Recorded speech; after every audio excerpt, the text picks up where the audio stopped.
Good morning and welcome to Nestle's half-year 2025 results conference call. I'm David Hancock, Head of Investor Relations, and I'm joined today by Laurent Freixe, CEO, and Anna Manz, CFO.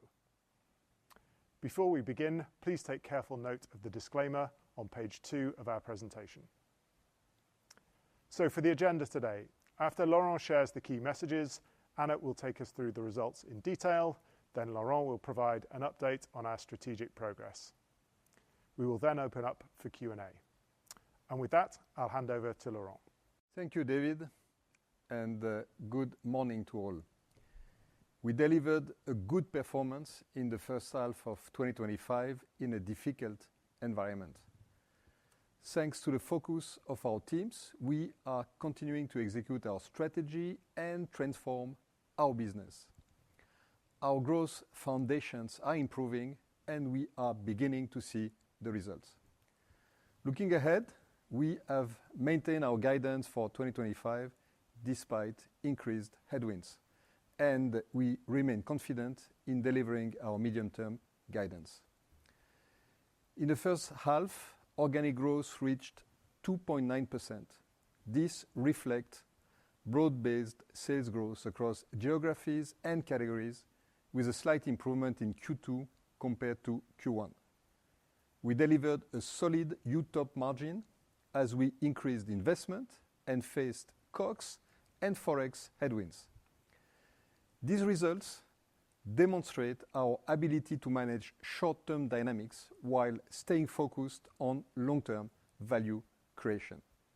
I will hand over to Anna to take you through the results in detail. Thanks, Laurent, and good morning. Here are the key takeaways. We delivered broad-based organic growth. As expected, pricing accelerated and RIG slowed. UTOP margin was slightly better than our expectations, even though we stepped up growth investments and faced some headwinds from tariffs and FX. In the second half, our margins will be significantly lower due to these headwinds and the delayed impact of higher input costs. For the full year, we're maintaining our guidance on organic growth and UTOP margin.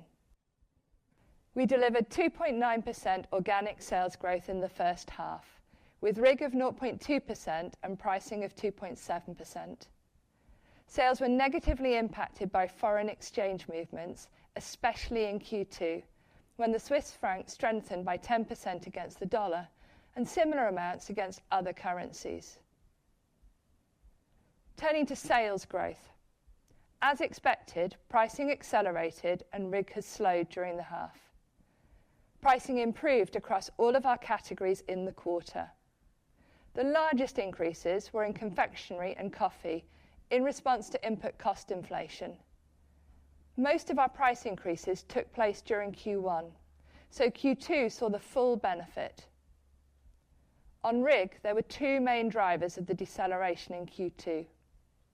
Firstly, Greater China, which had a positive impact of 20 bips on group RIG in the first quarter, but a negative impact of 40 bips in the second quarter. At Q1, we said our growth in China had been driven by sell-in ahead of underlying consumption, and that we expected that to reverse. And in Q2, we've seen that reversal. Secondly, we saw an impact from elasticities in response to pricing, particularly in confectionery. In coffee, we saw a different trend, with a lower elasticity and positive RIG in the first and second quarters, despite more pricing. Going forward, we expect group RIG to improve over time as consumer behaviour and the competitive environment adapts to higher prices. Turning next to profitability. We delivered a 16.5% UTOP margin in the first half, down 90 basis points. Gross margin decreased by 60 basis points, and we stepped up advertising and marketing spend by 50 basis points. Distribution and admin costs were a small positive. Let me get into a bit more detail. Generally, input cost inflation has a negative impact on our margins in the short term, as price negotiation cycles mean we can't price immediately and we can't always price to fully cover margins. However, over time, consumer-led innovation and further pricing sees our margins recover. And you can see that on this slide. The spike in inflation in 2022 impacted all categories. Since then, we recovered margins across our categories, illustrated here by pet care and food. But coffee and confectionery are below, and that's as we manage a new wave of input cost inflation. The margins of coffee and confectionery will get worse before they get better, as commodity cost increases impact the P&L in the second half. Looking further forward, we expect gross margins in these categories to recover over time, and that's as a result of the actions that we're taking.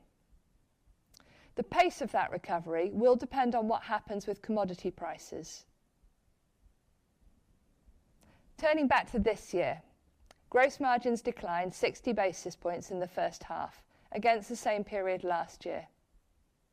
Forward cover partially delayed the increase in commodity costs hitting the P&L, and the impact of tariffs was small due to short-term mitigation efforts.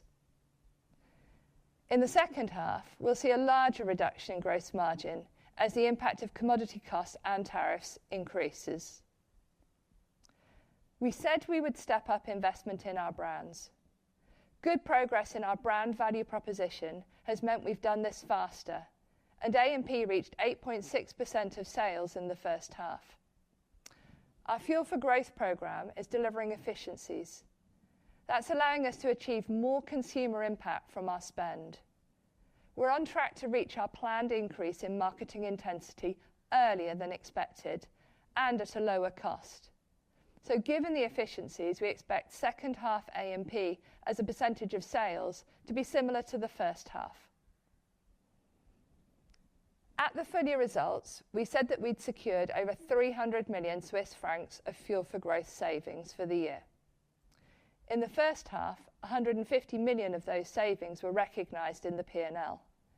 The balance, plus additional savings secured since our last update, means that we now have over 350 million benefiting the P&L in the second half. So we're firmly on track to deliver our 700 million target for the full year. Putting all of those pieces together, UTOP margin was 16.5%. Despite an acceleration of investment in A&P and some headwinds from FX and tariffs, this was slightly better than our expectations. We landed pricing actions early, and mix effects partially delayed the impact of cost inflation in the P&L. As we progress into H2, pricing will be more than offset by the increase in input costs. We'll see an increased tariff impact, and at current exchange rates, FX will be a further headwind. So we expect the second half margin to be significantly below the first half. For the full year, we still expect our UTOP margin to be at or above 16%. And I'll come back to this when I talk about guidance. Now let's look quickly at the performance of our segments in the quarter. In Zone AMS, I'll focus on North America. Here the consumer remains weak. Despite this, we delivered positive organic growth and RIG in both quarters, and we're making continued progress on market share. Turning to AOA, growth was broad-based with the exception of Greater China. In the weak economic environment in China, we need to shift our model from driving distribution to driving consumer demand. This transition will be a headwind for up to a year, but it will strengthen our business for the medium term. And in Europe, we saw both broad-based growth and market share improvement. The margin dynamic I just described can be seen playing out within each of the zones, with some differences due to category exposure. Turning to the globally managed businesses, in Nestle Health Science, performance was mixed. Our VMS business was impacted by the discontinuation of some private label business and weaker performance in our mainstream brands. This was a drag on organic growth, but contributed to an improvement in UTOP margin. Nespresso delivered another quarter of solid growth, led by broad-based pricing, while still maintaining positive RIG. margin development was positive in the first half, thanks to pricing ahead of commodity increases, which impact later in Nespresso due to the longer supply chain. Turning to our categories. Powdered and liquid beverages, which is mainly coffee, grew strongly, led by positive price and RIG. The growth of the pet care category has come down from a year ago, but is now stabilising. A return to a more normal promotional environment contributed to the slowdown. Despite this, we've maintained or grown market share. I've talked about health science already. In nutrition, performance was particularly impacted by Gerber in the US. Gerber is a brand with great heritage, but it's been losing some of its relevance with consumers. We're working to address this. Prepared dishes and cooking aids was impacted by challenges within the frozen category. Despite this, we're seeing improved market share trends, particularly in frozen meals. Milk products and ice cream organic growth was positive, with price-led growth in ambient dairy and positive RIG in coffee creamers. In confectionery, we took double-digit pricing to offset commodity inflation. We're now seeing an elasticity impact, which appears in RIG. We expect this to settle as consumers and competitors adapt. And finally, in water, we saw broad-based growth, particularly with Maison Perrier and San Pellegrino brands. Now let's look at what sits below UTOP. On most lines, the change year on year is very limited, but I'll call out two factors. Net financing costs were slightly higher this period, reflecting a higher level of average net debt. The underlying tax rate was slightly lower than last year at 22%. This is consistent with our full-year guidance.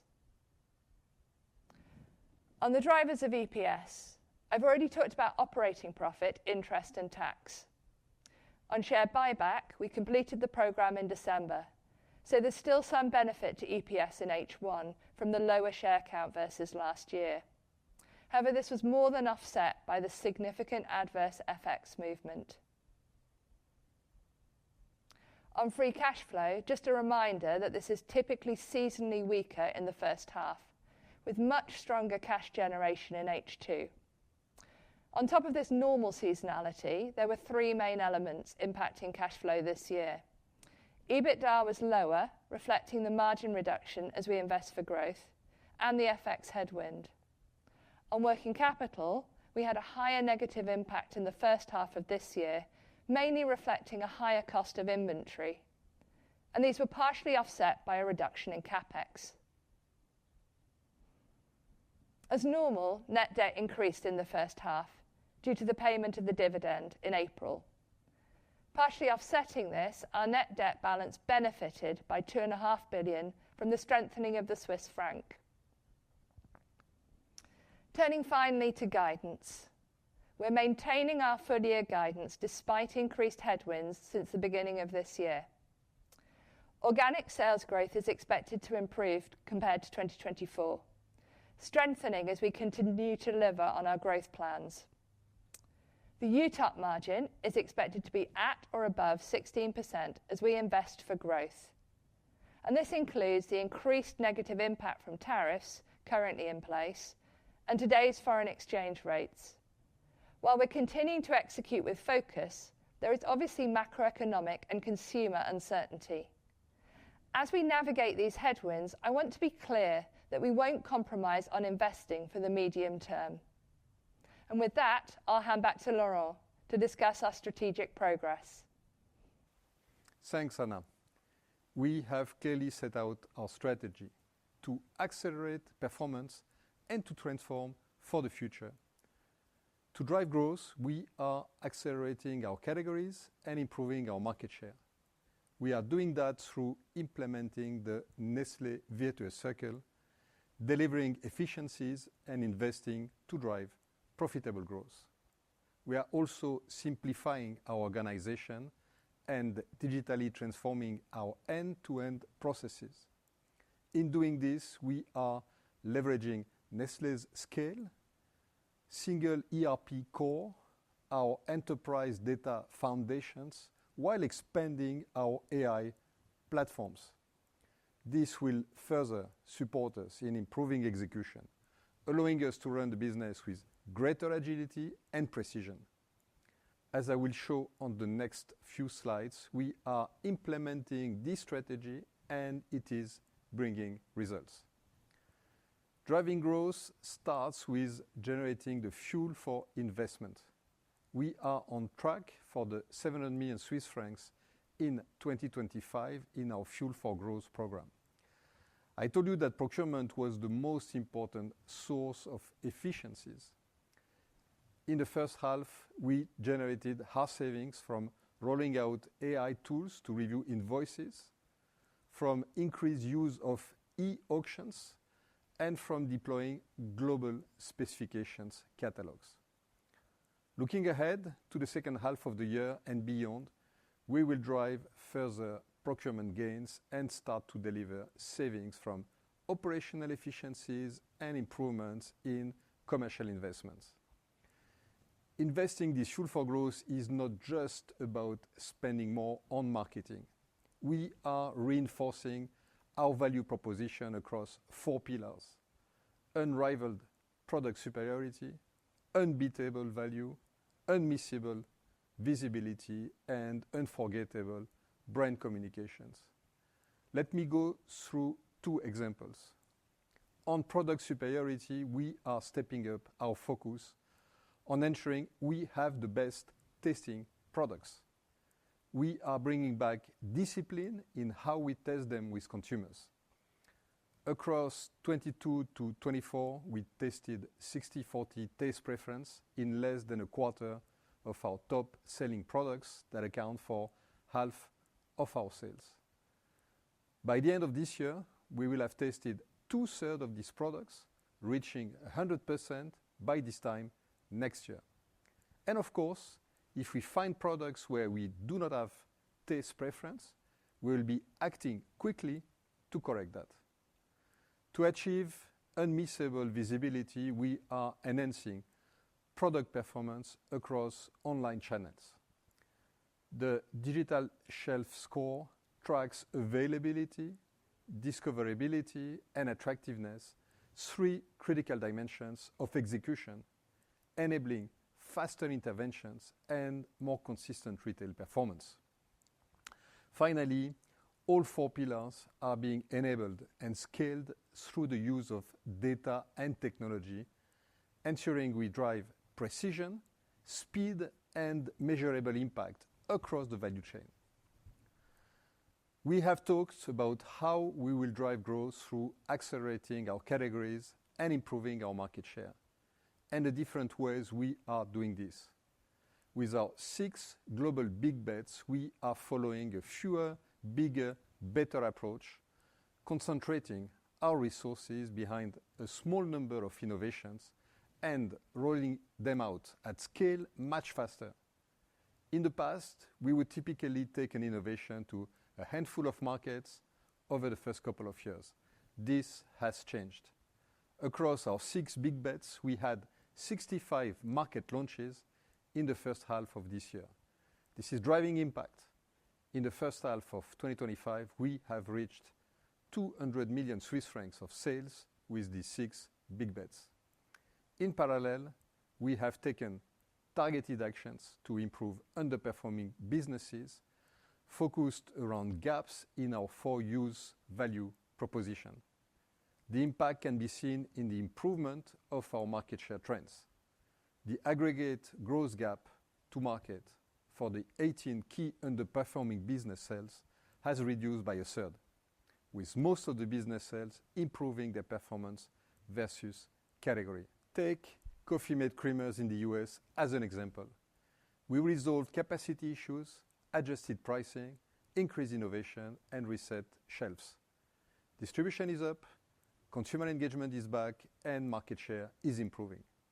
This is our value proposition in action, and it's a blueprint we are applying across our business.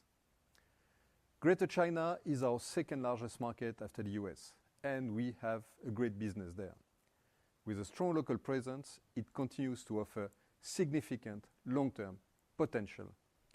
In recent years, we have grown the business through expanding distribution.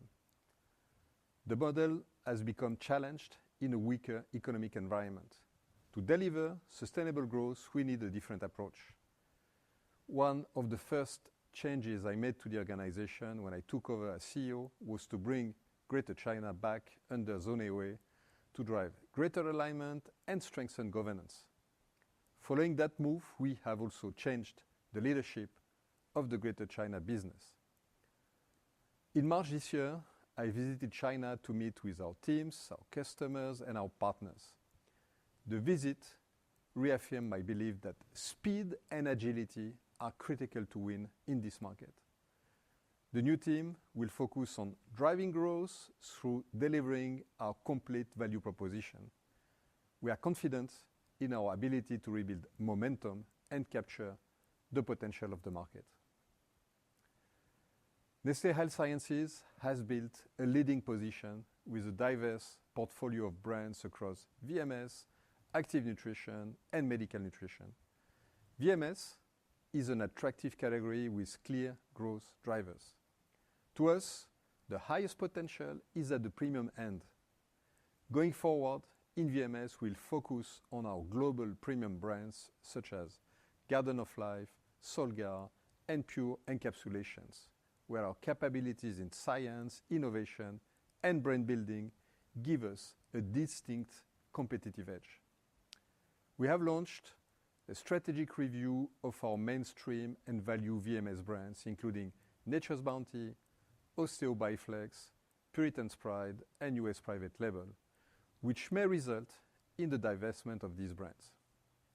All this is consistent with our approach across the group of focus and simplification, and it will help us to accelerate our performance in this important, high-potential category. So, in summary, we delivered a good performance in the half, and our full-year guidance is maintained despite increased headwinds. We have a clear strategy, and we are focused on execution. We are taking the right actions today to strengthen our growth foundations for the future, and we remain confident in delivering our medium-term ambition. And now, let me hand over to David for the Q&A. Thank you, Laurent. So now let's move to the Q&A session. As usual, can I please ask you to limit yourself to 2 questions in order that everybody gets a chance to ask their questions. We will take our first question from Guillaume Delmas from UBS. Please go ahead, Guillaume. Thank you very much, David, and good morning, Laurent and Anna. Firstly, some very quick housekeeping. What is your guidance for COGS inflation for this year? Is it still very high single digits? And can you tell us how much it was in the first half of the year? And likewise, any quantification for the tariffs impact this year? And then my 2 questions. So first one on pricing. Are you satisfied with your current prices, or is there a scope or maybe even a need to implement additional pricing actions over the coming months? And is it still only about coffee and confectionery, or are you starting also to see some pricing opportunities in other categories? I'm thinking in particular pet care, where we've had 4 consecutive quarters now of negative pricing. And then my second question, going back to Greater China, I mean, curious to hear what prompted you, Laurent, to do this, what seems at least a strategy reset. And I guess why, at least from the outside, it seemed to be quite abrupt, because it's not something that was flagged the Q1 trading update stage. So why acting so decisively now? And should we expect a stronger drag, at least at the organic sales growth and RIG levels, over the coming quarters from China as you're in the process of fixing and adapting the business? Thank you very much. Thanks, Guillaume. And let me start with that last question, and then I will hand over to Anna for the COGS piece. China is a very, very important market for us, second largest. And since I took over the CEO role, I've taken action to bring back China into the broader Nestle organization, having China as part of Zone A, getting the attention, the support, and the focus it requires. So that has been the first move. The second move has been, and just happening right now, a new leadership appointed for a new phase of the development in China. And with the new leadership in place and with the oversight of Zone OA, we realized that our model was probably too much focused on building up distribution and commercially driven. And maybe that's, by the way China works primarily, into a period where, and very much like the government agenda, by the way, to support the consumption, to support the demand, they need to rebalance the model. It's not to shift from one side to the other, but rebalance the model and having more investment in the consumer demand, in the consumer pool. So this is what's happening. It's an adjustment. This will have an impact in the next quarters, but controlled. And I'm confident that we will see a strong performance from China once adjustment has been made. We got the right leadership, we got the right organization, we got the right structure, we got the right brands, we got the scale and the determination to grow China, and the market share position is in the right place. So I think it's to be read more as an adjustment that we had to make and which we are making right now. Maybe one word on the pricing. Are we satisfied with the pricing? Well, we face an unprecedented scenario that two of our major commodities have reached historical highs. And we are not talking 10-20% increase. We are talking double, triple historical levels. So we obviously had to take action. We had to take action being the leaders in the industry quickly. It's a good idea to recover the cost anyway, but also to send a signal to the markets. So I'm happy, satisfied with the way this has been implemented, as we managed, especially in Europe, to do that without major hiccups. And the pricing is getting implemented. Will we need a bit more? We might need a little bit more, but most of it is already done and will be seen reflected in the next quarters. And let me hand over now to Anna for the COGS part. Sure. And just before I turn to COGS, just to build a little bit on China, just a little bit of market context maybe. The overall market is quite flat given consumer demand is depressed, and it's a deflationary environment. So you've got a market environment before you start that is negative, and then what we've seen is some stock correction on top. And it's this underlying negative market environment that's going to take us a while to build or up to a year to build the consumer pull to really outperform that underlying negative environment. Now, on COGS.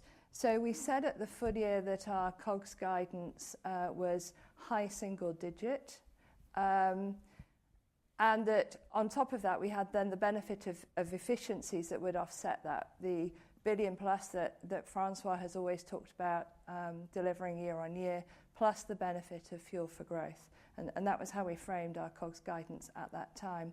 That is actually unchanged for the full year. In the first half we saw slightly lower COGS inflation. That's really about the timing of these commodity costs coming through. We saw a bit of a FX benefit against that, but that's really a phasing issue. Full year, you'll still see the underlying input cost inflation coming through, and you'll see those efficiencies that we're driving that will offset it.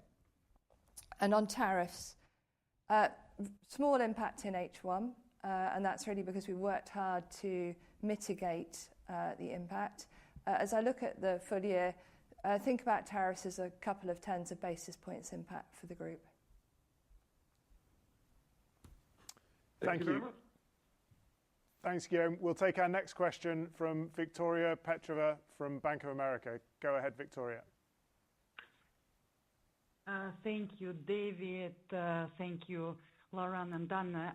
My first question is a continuation of Guillaume's one on A&P. If I interpreted your comments correctly, you are talking about kind of flat A&P as % of sales, at 8.6%. And previously, my understanding was that you expected to go to 9% of sales towards the end of the year, and hence A&P as percent of sales to be higher in the second half of the year. Could you comment on that? Maybe I just misinterpreted that. And my second question, looking outside of two very inflationary categories, which are coffee and confectionery, and also putting aside VMS and China, in other categories, what we're seeing right now is underlying category growth significantly below the comments you provided during your Capital Markets Day or investor seminar in November. When do you think there is a path towards mid-single digit 3 to 4% underlying category growth in such categories as, for example, pet care or prepared dishes and cooking aids? Or should we think about it differently given the current market environment, what you are seeing on the consumer side of things? Thank you very much. Thank you, Victoria.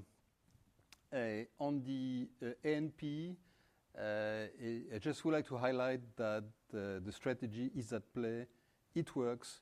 We are achieving efficiencies end-to-end across our Fuel for Growth program, and have started to redeploy strongly, 50 basis points more than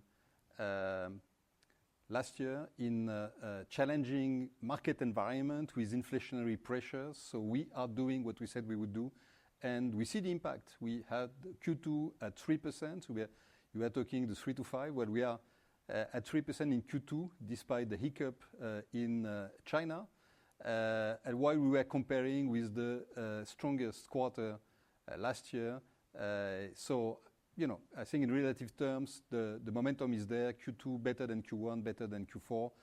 And the strategy is at play, and the strategy works. On the investments for H2, we are determined to keep investing. This is part of the model. We just flagged that as we are getting increasingly efficient, effective through the way we invest, the investment will be there as planned. Just reflecting in percentage of sales might be more around the 8.6% for the full year than maybe the 9% everyone was, we are flagging towards the end of the period. But in the spirit and the quality and the quantity of investment, that will be very much in line with what we indicated. So it's more a reflection of the fact that we are getting increasingly effective in the way we spend and the way we invest. Investments will be there, and they are showing impact in the way the brands are reacting and our capacity to improve our market share position. On the underlying category growth, we see, interestingly enough, a bit of improvement in terms of the category growth on average. So it's not that we are distant from what we indicated at the Capital Market Day. We are pretty much in line. And the good news is that we are catching up, and we are improving our market share position months after months as the strategy works, and as our investment in the core, investments in the growth platforms, investment in innovation big bets, and our efforts to improve our underperformers is paying off. So that's what I would like to highlight in broad terms, and I can complement in more detail. Not much to add. I mean, maybe just to clarify on the A&P point. What we'd said to you at the full year was that we would be ramping up through the year to be at 9% by the end of the year, and that meant on average we'd be about 50 basis points more, so about 8.6 for the year. So actually, the fact that we're already at 8.6% at H1 is we're investing faster than we thought we were going to be going into this year. And that's because we've got plans that we feel confident of. So I think that's really good.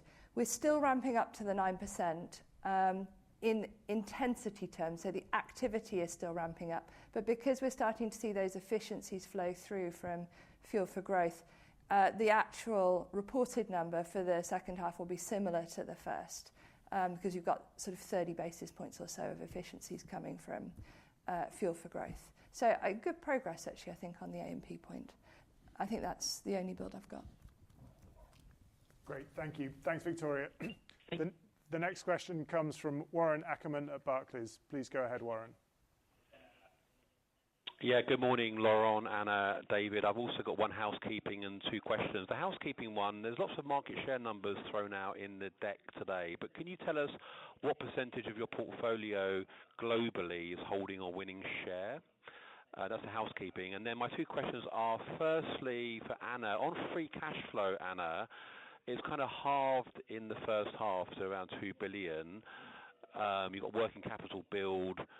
I hear your point about its H2 phase, but it's hard not to conclude it's pretty poor in H1, and it's certainly not helping your deleveraging when your balance sheet is already stretched. I mean, the free cash flow is not going to cover the dividend, which obviously long term is not sustainable. So can you maybe just dive into free cash flow a little bit? What's happening to improve the fundamental free cash flow of the company? And could you maybe give us an idea of what the free cash flow could be for this year, and any kind of expectations on some of the key drivers of working capital and capex would be useful. And then the second question is really on the VMS strategic review, maybe for Laurent. What is the revenue weight of the non-strategic brands we're talking about? And maybe could you tell us what the EBIT contribution and what the book value of the business is? I'm just trying to figure out, how material is this? I mean, you've obviously spent $6 billion buying Bountiful. It looks like you're reversing pretty much all of that except for Solgar. And are you looking at straight divestment, or would you be open to maybe a partnership or any other kind of imaginative solutions? Thank you. Hi, Warren. Lots of questions in one. Hi. Or two. On the market shares, it's great to see that we have significantly improved our position in the last 1 year, recovered large part of the gap that we had to our categories. And we see that through the growth platform. We see that also in a very spectacular way on the underperformers. Out of the 18, we got already 2 in green territory on an MAT basis, on a moving annual basis, which are biscuits Brazil and soluble coffee Europe. So those are big chunks and quite competitive business sales. And we got also Milo in ASEAN moving to also green territory. And a large part of those business sales are on an improving path. How many of the business sales are stable or improving? That's a bit more than half. So things are really moving in the right direction from a market share standpoint. On the free cash flow, I will let Anna answer, but I will maybe continue with the VMS piece. So what we will do is really focus on where we believe is the space where we can win and where we can create value. And that's essentially the premium side of it, with Garden of Life, with Solgar, with pure encapsulations. All of this in Nestle Health Science territory, which is critical, which is strategic for us. When you think of healthy aging, healthy longevity, when you think of weight management, affordable nutrition, women's health, there are huge opportunities going forward. Our biggest play there is Nestle Health Science. So that remains absolutely core. We just want to make sure that we focus, and the focus is the name of the game. Focus on where we can win, where we can create value. The size of the business, which will be in the review, is a bit more than 1 billion, 1.2 billion at low single-digit profit. And on the free cash flow? Sure. So free cash flow in H1, as you say, is lower. Now, seasonally, H1 is always a lower half for us because of the timing of both the seasonality of our business and also when our dividend payment occurs. That said, you're right, it is lower, and the drivers of that is, firstly, as you know, we've got a lower margin and some FX headwinds in the first half. Secondly, working capital has been an outflow, and I'll come back to that. And then thirdly, we've had a benefit from the reduced CapEx investment as we've come off of the big step-up investment that we did post-COVID.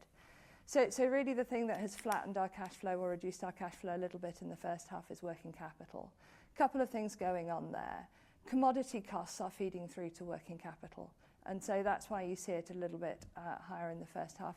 And also we've taken some actions to manage tariffs. That's one of the reasons that you're seeing a small impact from tariffs in the first half, and you'll see that work through. As you know, I'm very focused on working capital, and we are as a group really managing our cash flow, but working capital is one of the big levers of that. So you'll see us working to reduce consistently the volumes of our inventory and really tackle that working capital number, although commodity prices a little bit will be what they will be.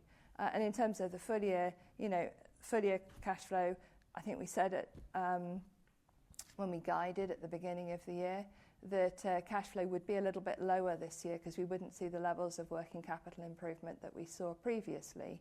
But still on track to deliver good cash flow this year, and a little bit subject to commodity movements and how they move around. Great, thank you, Warren. The next question comes from Callum Elliott at Bernstein. Please go ahead, Callum. Perfect. Thank you very much for the question. Firstly, I wanted to circle back on China, if that's okay. So really what I want to focus on is what are you actually doing? You talk a little bit about demand generation. You also talk about strengthening the value proposition. You spoke to Guillaume about strengthening the consumer pull, but you've highlighted in the press release that you expect this to hurt growth over the next 12 months. So my question is, how does strengthening the consumer pull impact growth in a negative way? What are you actually going to do? Are you talking about price cuts? Are you talking about exiting categories? Are you talking about exiting channels, given all the comments about distribution? Just looking for a little bit more color on what you're actually doing in China. And then my second question is on the really fascinating chart that you've provided on gross margin by category, where I think coffee really stands out as being quite challenging for 3 or 4 years now on that chart, which is especially interesting in the context of the very good elasticity performance that we've seen in the first half of the year on coffee. So my question is, do you think there are lessons for you in that positive elasticity and whether you could maybe be more aggressive on pricing in coffee going forwards? Thank you. Yeah, on the first question on China, to give you the full picture, as we had a model more focused on building up distribution, and in the context that Anna described of a slowing down of the demand and in a deflationary environment, we ended up with, and that's our assessment, as we had a new leadership, that we had a bit too much stock in the trade. Not massive, but a little bit too much, and that has an impact on the way we manage pricing, promotional activities, and freshness.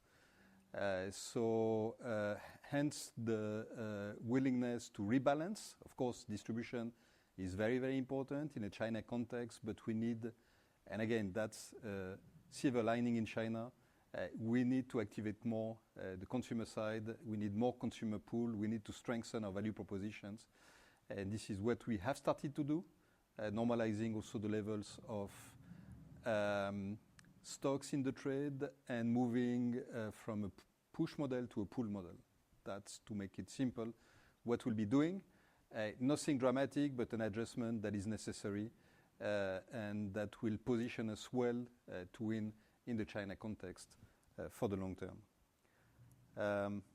On the pricing? Oh, coffee. Yeah. So we've seen really good elasticity on coffee because it's deeply established in consumer behaviour, and you see us taking price at the moment, and you see RIG momentum continuing, and I think that is very comforting. I think a couple of things on coffee.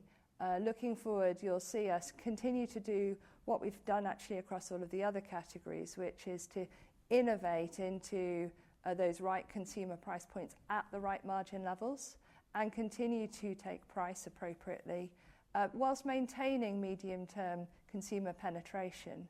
So you'll see us do that, but also if coffee commodity prices stay where they are today, we'll of course get a bit of a benefit in margin terms as we move through 2026. This is not a 2025 benefit associated with some of those lower input costs coming through. Thank you, Callum. The next question comes from Olivier Nicolai at Goldman Sachs. Please go ahead, Olivier. Hi, good morning, Laurent, Anna, and David. Just a couple of questions on my side, no housekeeping. Could you please give us an update on the pet food trends globally, and then more specifically for the US, if you are concerned about the increased competition in US pet food and the lack of pricing in the category due to the lack of input cost inflation? That's the first question. Yeah. We strongly believe in the fundamentals of the category. We are still in adjustment mode after such a spike in consumption that everyone forgets during the COVID and post-COVID period, which is in the base. This is what we compare with today. And the category is still growing, though at a slower pace. But if you look at the long-term fundamentals, US and way beyond US, there is a massive potential to grow.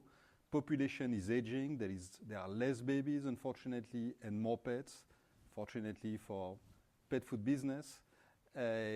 Population globally is becoming more urban, which goes also well with pet adoption. We see, by the way, pet adoption continuing. Maybe this is the multi-pet ownership, which is a little bit under pressure in the US, and the opportunity to premiumize through science-based nutrition offering is there. You know that we are rolling out, for instance, our Live Clear, the cat allergy offering that we got on the Pro Plan and now Purina One. Just one example of the opportunity that we got going forward to increase pet adoption and grow the category.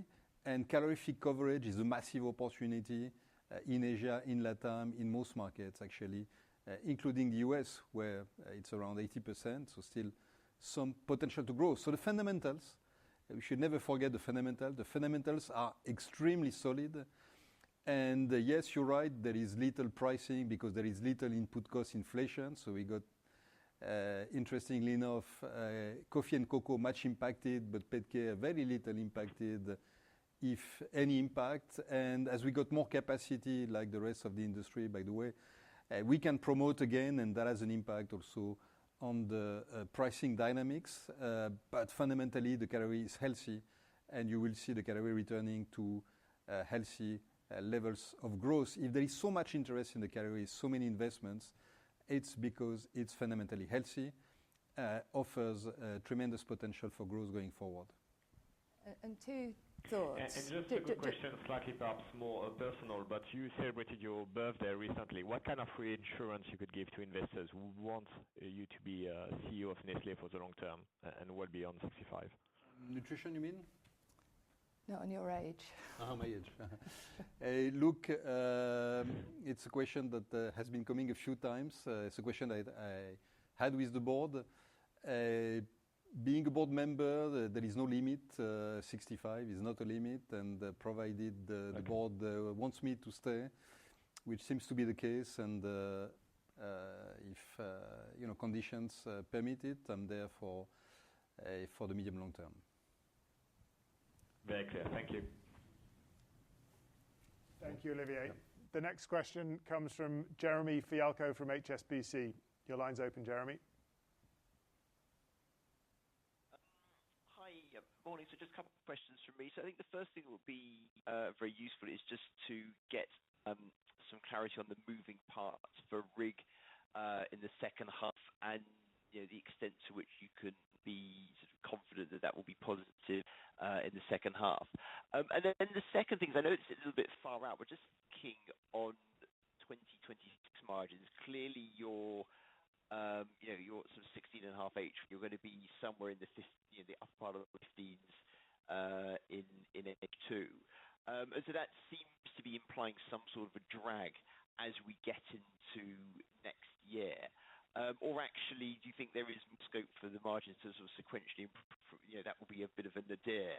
Then the sort of the cost and the pricing will get more aligned as we get into the early part of next year. But I think it's just an interesting question given the sort of dynamics that you're painting today. Thanks. Let me start, and I will hand over to Anna. All our strategy is geared towards driving growth in all its components, and RIG is part of it. Our investment in the core business, our investment in the growth platforms, our drive, the 6 big bets that are off to a good start is exactly geared towards that. And then we operate in the context, which is the context. But every element of our strategy is focused towards that, to gain the consumer, to drive the demand, increase penetration, increase intensity. And by the way, the categories are responding. The resiliency of coffee is very, very impressive. And yes, we got some elasticity in confectionery, but as expected, and as the rest of the industry. So I think it's quite remarkable, and especially if you take into account the comps on the one hand and the impact of China, to see the momentum in the organic growth in all its components. But let me hand over to Anna for the rest of the question. Sure. So we don't guide on RIG, but just some moving parts as you think about H1 and H2. As we look forward to the second half, of course, we would expect some of the consumer reaction associated with the confectionery price increases to settle down. So in a number of our big markets, we moved ahead of our competitors. They've then followed. The consumer has to react to that new pricing, and all of that just takes some weeks and months just to play through. So we should see that come through in the second half. Secondly, we've just been talking about pet care. We're now lapping the more normal promo environment, and we have the capacity coming online now that allows us to bring innovation back into this category, which drives RIG growth. So, that is helpful to us. And there's also a piece around comps.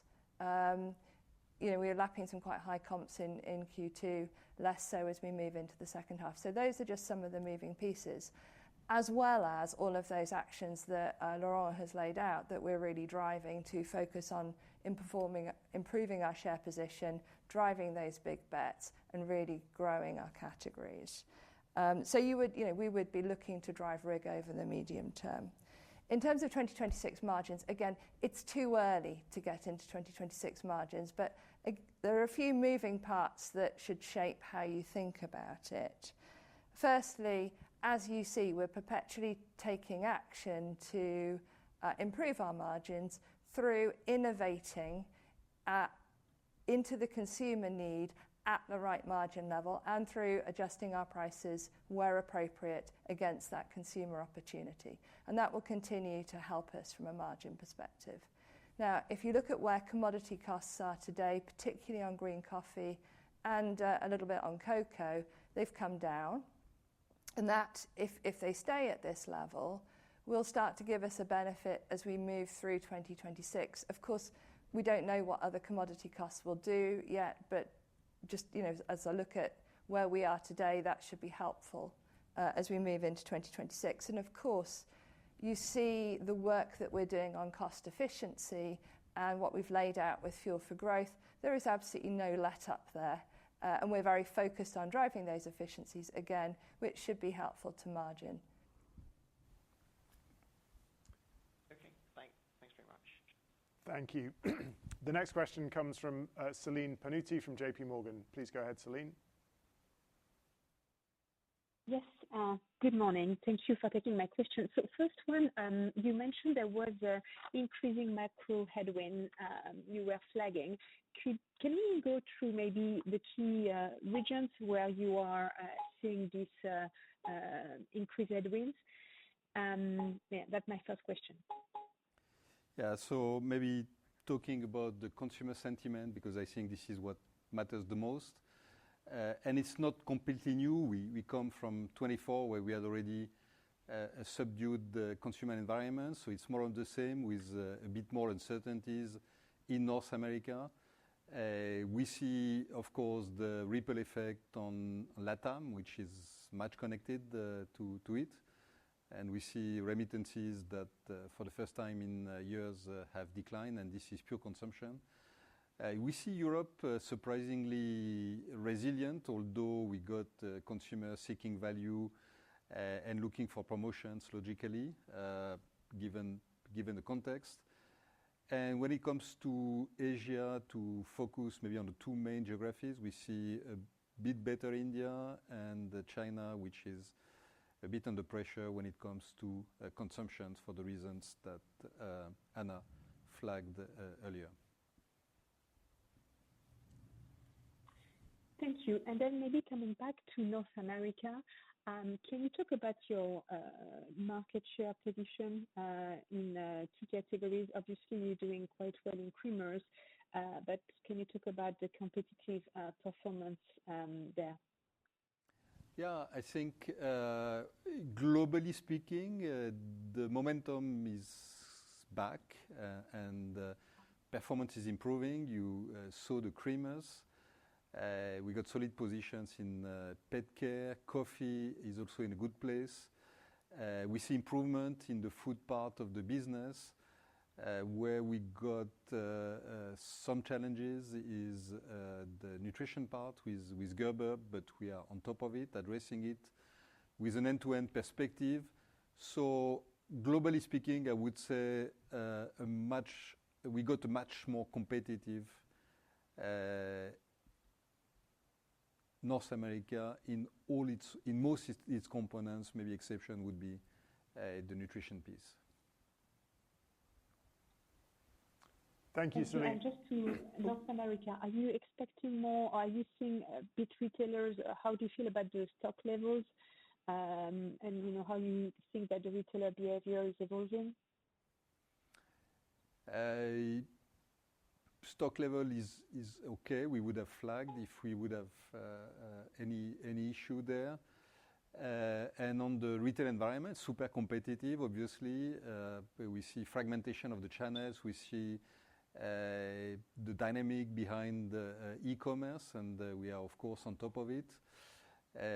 So that drives retailers' behaviors. They are demanding, they are aggressive and competitive, but we play well in that context. And from recent discussion with key ones, there is real willingness to partner with Nestle to accelerate growth. Those are fresh from the oven discussion that we had with some of the key ones. So that's the good news, that there is the shared vision that more is possible and that working together we can achieve more. And at Q1, the only area where we flagged that we sold a little bit more was Nespresso. And we haven't seen that unwind because there's just so much good demand for the Nespresso brand. So we did flag that as an area where we thought we might see some stock reduction in Q2. We didn't, and that's due to the great momentum that we've got in the brand at the moment. Thank you, Celine. We have time for one last question, which we will take from David Hayes at Jefferies. Please go ahead, David.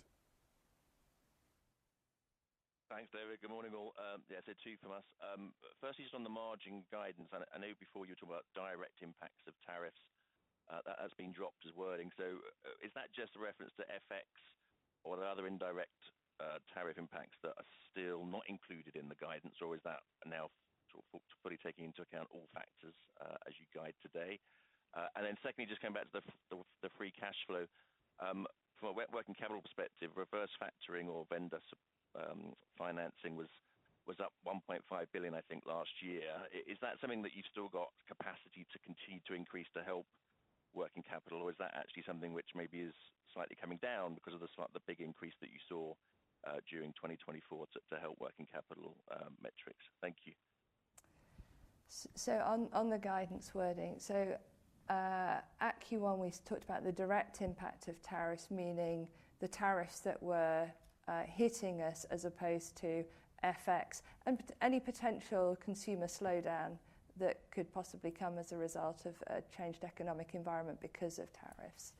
So what we've guided on today, to be super clear, is, again, the FX that we see today, so current sort of spot prices, and the tariffs that are currently enacted. What we're not guiding on, because we don't know what will happen in the future, is any future change in tariffs, or frankly any change in consumer environment. So that's how we think about guidance. And in terms of cash flow, the big opportunity for us is managing the group better, getting much tighter around the amount of stock that we have and where we have it as we manage our global supply chain. And I'm very focused on that, because that is not just about cash. I mean, it is about cash, but it's also about freshness, agility, and ability to deliver for the customer. So that's my number one focus. We do at the edge use some factoring and vendor financing, but in the overall context of the group, it's relatively small and isn't materially changing. Great, thank you. Thank you, David. Thank you, everyone. That brings today's call to a close. Thanks for your interest and your questions. We look forward to meeting with many of you over the coming weeks. Wish you a good summer, and we'll hear you again at the Q3 call in October, if not before that. Many thanks.